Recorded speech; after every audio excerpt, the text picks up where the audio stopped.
Street on base. Most of them were home when the fire broke out. No one was seriously injured in the blaze, but one man is hospitalized tonight.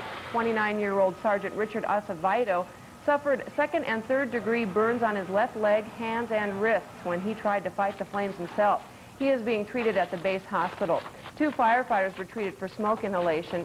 6 families, including 12 children aged 3 months to 8 years old, are staying in temporary base housing tonight. Base officials say food, clothing, and household goods are already pouring in thanks to hundreds of donations. The families will stay in temporary quarters until other base housing opens up. More than 50 firefighters from the base, Emerado, and Grand Forks battled the blaze, which was brought under control at about 11 a.m. A team of experts will conduct an investigation to determine the cause of the fire. For the Van Erts, this Christmas will be bittersweet. They have each other, but almost everything they owned went up in smoke. Neil Carlson, KTHI News 11 at the Grand Forks base this morning, leaving 6 families homeless. The base is accepting donations of food and clothing to help the families. Jason Branby reports. Fire and smoke engulfed the entire sixplex very rapidly. Many of the people living in the building were asleep when the fire started about 9 this morning, including Cerella Hunter, her husband, and their 3 children. Well, we got out in time, but it just happened so fast, I don't know. And I heard like a smoke detector going off, and we got out, and this is what happened. An airbase chopper surveyed damage from the air as a massive effort to contain the fire progressed on the ground. More than 50 firefighters from the base and the cities of Grand Forks and Emerado battled the flames. Base officials say the fire probably started in one of the kitchens and spread quickly through the whole complex via the attic. Air Force Sergeant Richard Acevedo suffered burns to his left leg and hands. 2 firefighters were treated at the base hospital for smoke inhalation, but no one was seriously injured. Single-digit temperatures made battling the blaze difficult, but crews were able to contain the fire enough to salvage some water-soaked items. Looks like you're able to save someone's Christmas. I hope so. It's going to be a bummer. I tried to get what we could out of here. There ain't much to say, really. The destructive fire was made more traumatic by its timing, 15 days before Christmas.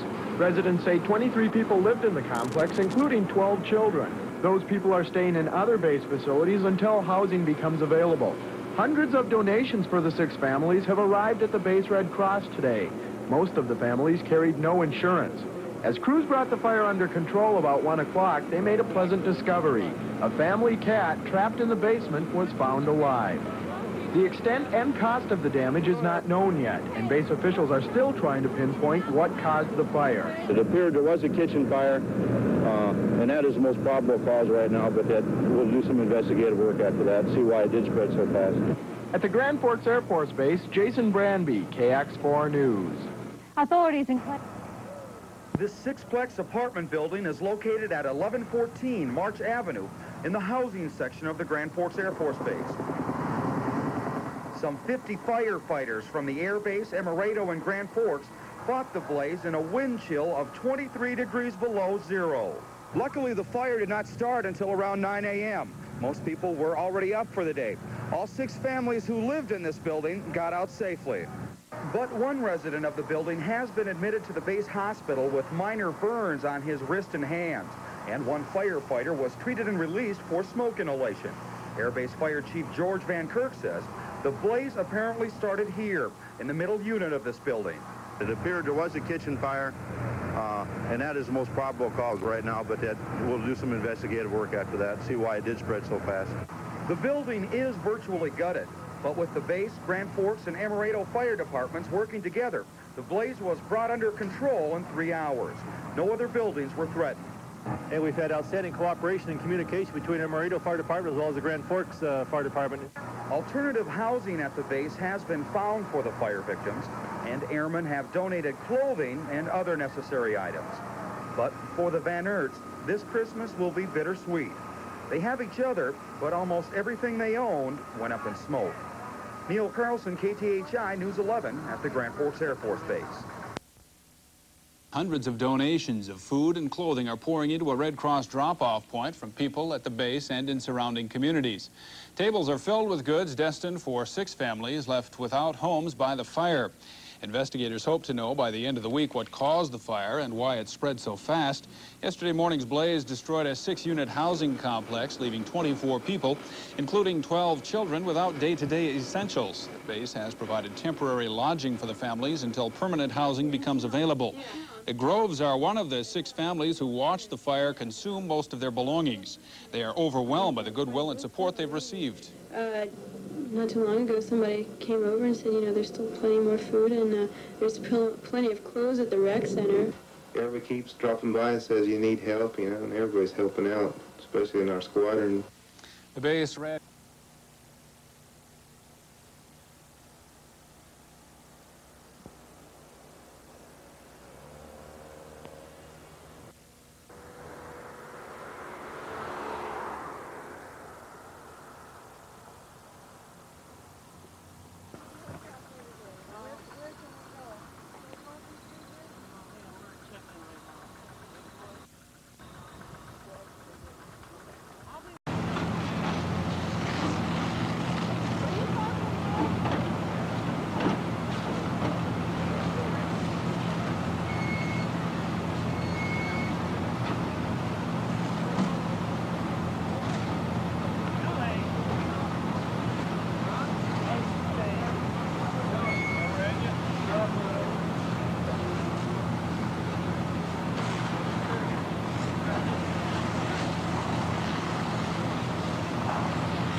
Okay, I don't know. That's fine. It is.